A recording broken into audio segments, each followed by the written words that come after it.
எக்ஸ்பீரியன்ஸை பேஸ் பண்ணி எடுக்க ஆரம்பிக்கிறாங்க. நிறைய எக்ஸ்பீரியன்ஸ் வந்தால் சேலரி பேஸ் அதிகமாகுது. அதனால் என்ன பண்ணலாம், ஃப்ரெஷர்ஸை வச்சு மேனேஜ் பண்ணிக்கலான்றதுனால இந்தியாவில் மட்டும் இல்லாமல் மற்ற கண்ட்ரீஸ்லையும் நிறைய இந்த மாதிரி பிரச்சனை போயிட்டு இருக்கிறதுனால வார் இம்பேக்ட் ஆகிறதுனாலையும் லே ஆஃப்ஸ் வந்து பேசிக்காக நடக்கும். அண்ட் ஆல்சோ இன்கரெக்டான ஒரு ஃபினான்ஷியல் ஐடியாலஜி ஃபாலோ பண்ணுறதுனாலையும் அதான் சொன்னேன், ஓவர்டேக் வந்து இப்போ நம்ம பண்ணுற ஒரு வேலையை, இப்போ 10 பேர் பண்ணுற வேலையை ஒருத்தர் வந்து ஒரு ஸ்டார்ட் பட்டன் ப்ரெஸ் பண்ணி விட்டால் அந்த எல்லாத்தையும் முடிச்சிருது. ஸோ அதை பண்ணும்போது there is a lack of skill gap in every engineer. Like after COVID, like most of them stopped studying at all, and there is a டிசிஎஸ்ல நிறைய ப்ராஜெக்ட் இருக்கு. ஆனால் வந்து நிறைய பேர் பெஞ்சில் இருக்காங்க, ஸ்கில்ஸ் இல்லாமல் இருக்காங்க. அவங்க டெவலப் பண்ண லிங்க் எல்லாம் கொடுப்பாங்களா, சப்போஸ் ஸ்கில் டெவலப் பண்ணுறதுக்கு அது சரியாக பார்க்கலன்னா. இப்போ நிறைய பெரிய ஐடி கம்பெனிஸ்லாம் பார்த்தீங்கன்னா நிறைய பேர் லே ஆஃப் பண்ணுறாங்க. இப்போ டிசிஎஸ் கூட நிறைய பேர் லே ஆஃப் பண்ணியிருந்தாங்களா, என்ன ரீசன் நினைக்கிறீங்க ப்ரோ? மோஸ்ட் ஆஃப் த வந்து ஆட்டோமேஷன் ப்ரோ. இப்போ வந்து நிறைய ஆட்டோமேஷனை பேஸ் பண்ணி போயிட்டு இருக்கு.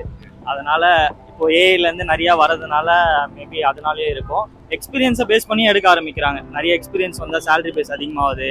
அதனால் என்ன பண்ணலாம், ஃப்ரெஷர்ஸை வச்சு மேனேஜ் பண்ணிக்கலான்றதுனால அது ஒரு ரீசனுக்காக பண்ணுறாங்க. உங்கள் ஒப்பீனியன்? நம்ம ஆட்டோமேஷன், இன்னொன்று எக்ஸ்பீரியன்ஸ் அதிகமாக ஆக அவங்களுக்கு ரிஸ்க் அதிகமாகும். எக்ஸ்பீரியன்ஸ் போது நாலேஜ் இம்ப்ரூவ் பண்ணிகிட்டே இருக்கணும், ஸ்கில்ஸை இம்ப்ரூவ் பண்ணணும். ஸோ அது இம்ப்ரூவ் பண்ணலன்னா ப்ராப்ளம். ஸோ ஒரு பர்சன் ஐடியில் சர்வை பண்ணணும்னா என்ன பண்ணால் சர்வை ஆகலாம், லே ஆஃப்லேருந்து தப்பிக்கலாம்? ப்ரோ சத்தியமாக எனக்கு தெரியாது ப்ரோ. ஓகே ப்ரோ, ஐடியில் சர்வை ஆகணும், லே ஆஃப்லேருந்து தப்பிக்கணும்னா என்ன பண்ணால் சர்வை ஆகலாம் ப்ரோ? இல்லை ப்ரோ, எனக்கு தெரியல. இங்கே கேட்டுங்க. நிறைய ஸ்கில்ஸ் டெவலப் பண்ணணும் ப்ரோ. மோஸ்ட்டாக என்ன வந்து இப்போ அப்கிரேட் ஆகிருக்குன்றத பார்க்கணும். நிறைய விஷயம் இப்போ அப்கிரேட் ஆகிட்டு இருக்கு. நம்ம ஸ்கில்ஸை டெவலப் பண்ண தான் நம்மளால ஐடியில் சர்வே பண்ண முடியும். அப்படி இல்லைன்னா எந்த விஷயமாலும் சர்வே பண்ண முடியாது. நம்ம உங்க ஃப்ரெண்ட் எப்படி சர்வே ஆகிறான்னு தெரிஞ்சுக்கலாமா? அவர் இப்போதான் ஃப்ரெஷரு, இப்போதான் ஜாயின் பண்ணியிருக்காங்க. இதுக்கப்புறம் தான் அவங்க நாலேஜ் வரும், அவங்களுக்கு ஒரு ஐடியா வரும். அதனால இதுக்கப்புறம் அவங்க கற்றுப்பாங்க. நிறைய விஷயம் கற்றுட்டு அப்படியே வளர்ந்து பெரிய ஆளாயிடுவாரு. ஸோ லைக் இப்போ ஐடி கம்பெனிஸ்ல பார்த்தீங்கன்னா நிறைய பெரிய கம்பெனிஸ் கூட லே ஆஃப் பண்ணுறாங்கல்ல, என்ன ரீசன் நினைக்கிறீங்க? ஸோ ஃபார் லே ஆஃப்ஸ் ஏன் நடக்குது அப்படின்னு பார்த்தீங்கன்னாக்கா, ஃபர்ஸ்ட் ரீசன் வந்து AI and also due to the financial causes இந்த இந்தியா. இந்த மாதிரி நிறைய பிரச்சனை இந்தியாவில் மட்டும் இல்லாமல் மற்ற கண்ட்ரீஸ்லையும் நிறைய இந்த மாதிரி பிரச்சனை போயிட்டு இருக்கிறதுனால வார் இம்பேக்ட் ஆகிறதுனாலையும் லே ஆஃப்ஸ் வந்து பேசிக்காக நடக்கும். அண்ட் ஆல்சோ இன்கரெக்டான ஒரு ஃபினான்ஷியல் ஐடியாலஜி ஃபாலோ பண்ணுறதுனாலையும் லே ஆஃப்ஸ் நடக்குது.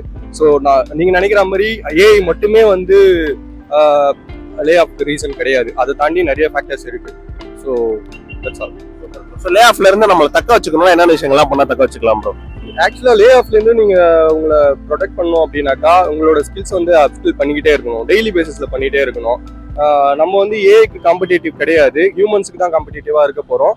மீன்வைல் நம்மளை அப்கிரேட் பண்ணால் மட்டும்தான் இதில் வந்து சஸ்டெயின் பண்ண முடியும். ஃபியூச்சரில் வந்துட்டு ஏஐ எப்படி இருக்க போகுதுன்னு நம்மளுக்கு தெரியல. இன்ஃபேக்ட் வந்து ஏஐயுமே ஒரு ஹியூமன் கிரியேட் பண்ணுற ஒரு விஷயம்தான். ஸோ ஹியூமன் கிரியேட் பண்ண ஒரு விஷயம் தான் ஏஐயாவே வருதுன்னும் போது அதை தாண்டி நம்மளாலையும் பெர்ஃபார்ம் பண்ண முடியுன்றது ஒரு கான்ஃபிடன்ட் லெவல் இருக்கணும். ஸ்கில் அப்ஸ்கில் பண்ணிட்டு இருந்தாலே போதும், யூஸ்வலாகவே நம்மளால அதுலேருந்து வர முடியும். ஐடி கம்பெனிஸ்ல நிறைய பேர் லே ஆஃப் பண்றாங்களா, இப்போ டீச்சர்ஸ் கூட நிறைய பேர் லே ஆஃப் பண்ணிருக்காங்க, என்ன ரீசன்ஸ் நினைக்கிறீங்க? ஏஐ தான். ஃபஸ்ட்டு எல்லாருக்கும் வந்து இந்த காலேஜ் டிகிரி படிக்கிற மாதிரி அடிஷ்னலாக வந்து ஏஐயும் கொஞ்சம் படிச்சு வந்தால் அவங்களுக்கு கொஞ்சம் பெனிஃபிட்டாக இருக்கும். இப்போ எல்லா இடத்துலையுமே ஏஐ வந்துருக்கு. ஹெச்ஆரே நிறைய பேர் ரிவ்யூ பண்ணுவாங்க. பார்த்துட்டு ஏஐ படிச்சு வந்தால் நல்லா இருக்கும். இந்த கம்ப்யூட்டர் கோர்சஸ் நிறைய பண்ணுற மாதிரி ஏஐ கோர்சஸ் படிச்சு வந்தால் நல்லா இருக்கும். காலேஜ் படிக்கும்போது ஏஐ சேர்த்து கோர்ஸ் படிச்சுட்டு வந்தா சர்வே பண்ணிக்கலாம்னு நினைக்கிறீங்க. லே ஆஃப் பண்ற காரணம் என்னன்னு நினைக்கிறீங்க? அதான் சொன்னேன், ஓவர்டேக் வந்து இப்போ நம்ம பண்ணுற ஒரு வேலையை, இப்போ 10 பேர் பண்ணுற வேலையை ஒருத்தர் வந்து ஒரு ஸ்டார்ட் பட்டன் ப்ரெஸ் பண்ணி விட்டால் அந்த எல்லாத்தையும் முடிச்சிருக்கு. ஸோ அதை பண்ணும்போது 10 பேரோட வேலை தேவையில்லை. நான் ஒருத்தனே போதும். நான் ஒருத்தர் இருக்கும்போது எதுக்கு பேலன்ஸ் இருக்க 9 எதுக்கு தேவையில்லை. அதனாலே அதில் அவங்களுக்கு காஸ்ட் கட்டிங் வந்து நிறைய. நம்ம சர்வே பண்ணிக்கணும், ஃபியூச்சர் ஏஐட்ட இருந்து நம்ம சர்வே பண்ணிக்கணும் அப்படின்னா என்ன பண்ணலாம் ப்ரோ? ஜாபை தக்க வச்சுக்கிறதுக்கு என்ன பண்ணலாம்? ஏன்னா ஏஐ நம்மள ஓவர்டேக் பண்ணாமல் பார்த்தோம். நம்ம ஏஐயோட ஏஐ நம்ம கண்ட்ரோலில் இருந்தால் ஓகே. ஏஐ நம்மள கண்ட்ரோல் பண்ண ஆரம்பிச்சுன்னா அவ்வளோதான். டெர்மினேட்டர் படம் இருக்கு இல்லையா, அதுதான். Well said bro. So like what is the reason for layoff in IT industry?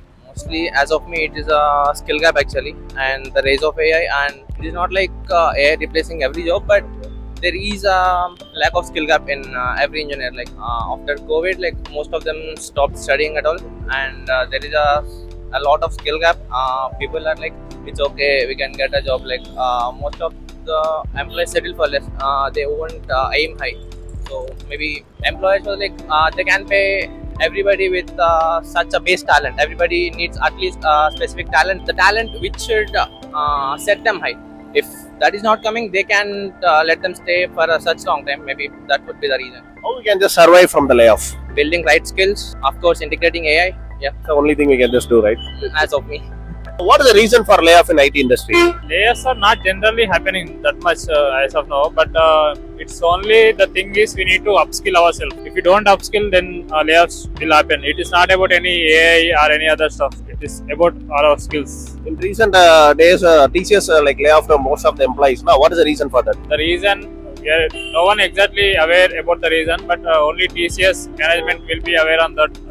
But what most people are thinking, like it might be because of some support roles or else bench employees, all those things. What is the one thing we can just do to survive from the layoff? Surviving kind of stuff you ask means only suggestion is need to upskill based upon the new technologies coming in. இப்போ நிறைய IT companies like டிசிஎஸ்லாம் கூட நிறைய employees lay off பண்ணாங்க. என்ன reason bro நினைக்கிறீங்க? Projects இல்லைன்னு சொல்றாங்க. நான் கேட்ட வரைக்கும் ப்ராஜெக்ட்ஸ் இல்லை, அப்புறம் ஸ்கில்ஸ் இல்லைன்னு சொல்றாங்க. 1 year 2 year பெஞ்சில் இருந்தா லே ஆஃப் பண்றான்னு சொல்றாங்க மோஸ்ட்லி. நானும் இப்போ தான் டெக் தான் ஜாயின் பண்ணியிருக்கேன். இப்போ டேரக்டா ப்ராஜெக்ட் தான் போட்டிருக்காங்க. டெக் மஹிந்திரா லே ஆஃப் பண்ற மாதிரி நான் கேட் பண்ணதில்லை. டிசிஎஸ் நிறைய லே ஆஃப் பண்றாங்க. இப்போ நிறைய ப்ராஜெக்ட்ஸ் வருது, டிசிஎஸ்ல வரலன்னு நினைக்கிறீங்களா? டிசிஎஸ்ல நிறைய ப்ராஜெக்ட் இருக்கு.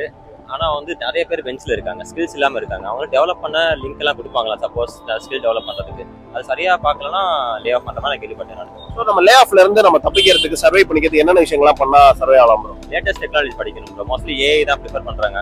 அது படிச்சாலே போதும், மோஸ்ட்லி சர்வை பண்ணலாம் ஐடி கம்பெனில. படிச்சா சர்வை பண்ணிக்கலாம்ன்றீங்க. Super bro. நம்ம என்னென்ன விஷயங்கள்லாம் அப் ஸ்கில்ஸ் பண்ணணும்னு நினைக்கிறீங்க? அப்படின்னா communication bro. Mostly first communication பார்க்குறேன். எம்என்சில கம்யூனிகேஷன் பார்ப்பாங்க. அப்புறம் வந்து லேட்டஸ்ட் டெக்னாலஜிஸ் அது படிச்சாலே போதும் ப்ரோ. மோஸ்ட்லி ஏஐ தான் அவங்க யூஸ் பண்றாங்க. அது படிச்சாலே சர்வை பண்ணிடலாம். ஸோ அந்த விஷயத்துல டீட்டெயிலாக போறதுக்கு முன்னாடி this is today's video sponsor எங்களோட மை கரியர் பூஸ்டர். ஸோ நிறைய பேர் டெக்னிக்கலான ஐடிக்கு தேவையான ஸ்கில்ஸை கத்துக்கிட்டாலுமே இன்னும் ஜாப் எடுக்கிறதுக்கு ஸ்ட்ரகிள் பண்ணிட்டு இருக்கீங்க. ஒரு இன்டர்வியூ காலே வர மாட்டேங்குது. பிகாஸ் ஆஃப் இப்ப இருக்க கிரௌடான மார்க்கெட்ல ஒரு ஓப்பனிங்க்கு 1000 பேர் அப்ளை பண்றாங்க. அவங்க அதையும் தாண்டி ஹெச்ஆர்க்கு உங்க ரெஸ்யூமை கொண்டு போறது ரொம்ப கஷ்டமா இருக்கு. ஸோ அதனால இன்டர்வியூ அட்டன் பண்ண முடியல, நிறைய பேர் ஸ்ட்ரகிள் பண்ணிட்டு இருப்பீங்க. ஸோ அதனால எங்களோட மை கரியர் பூஸ்டர் மூலமா உங்களுக்கு resume building, Naukri profile building, LinkedIn profile building மாதிரியான எல்லா சப்போர்ட்டும் வித் ஹெச்ஆர் அசிஸ்டன்டோட ப்ரொவைட் பண்ணி நாங்க சப்போர்ட் பண்ண ரெடியா இருக்கும். ஸோ இந்த மை கரியர் பூஸ்டர் நாங்களே ஹெச்ஆர்லாம் சேர்ந்து பர்சனலா ஸ்டார்ட் பண்ண ஒரு இனிஷியேட்டிவ். இதுல என்னோட complete 5 years of recordings and then HR assistant பல விஷயங்கள் இருக்கு. இதை பத்தி மோர் இன்ஃபர்மேஷன் தெரிஞ்சுக்கணும், இன்டர்வியூ கால்ஸ் வர மாட்டேங்குது, வர வச்சு வேலைக்கு போகணும்னு நினைக்கிறேன், டிஸ்கிரிப்ஷன்ல மை கரியர் பூஸ்டர் அப்படின்னு சொல்லி லேண்டிங் பேஜ் இருக்கும். போய் கம்ப்ளீட் இன்ஃபர்மேஷன் செக் பண்ணி பாருங்க. ஃபர்ஸ்ட் எடுத்தாலும் யூடியூப் வீடியோ வரும், இல்ல டீடைல்டாவும் சொல்லியிருக்கேன். பிளஸ் லேண்டிங் பேஜ் செக் பண்ணுங்க. ஃபர்தர் அப்படி இல்லாம வெப்சைட்ல நீங்க ஓப்பன் பண்ணி ரீஃப்ரெஷ் பண்ணோன்னே நேம், நம்பர், மெயில் ஐடி கேட்கும். உங்களுக்கு டவுட் இருந்தா அதை ஃபில் பண்ணுங்க, நானே உங்களை ரீச் அவுட் பண்றேன். ஸோ இன்டர்வியூ கால்ஸ் ரொம்ப ஸ்ட்ரகிள் ஆயிட்டீங்கன்னா கண்டிப்பா மை கரியர் பூஸ்டர் செக் பண்ணி பாருங்க.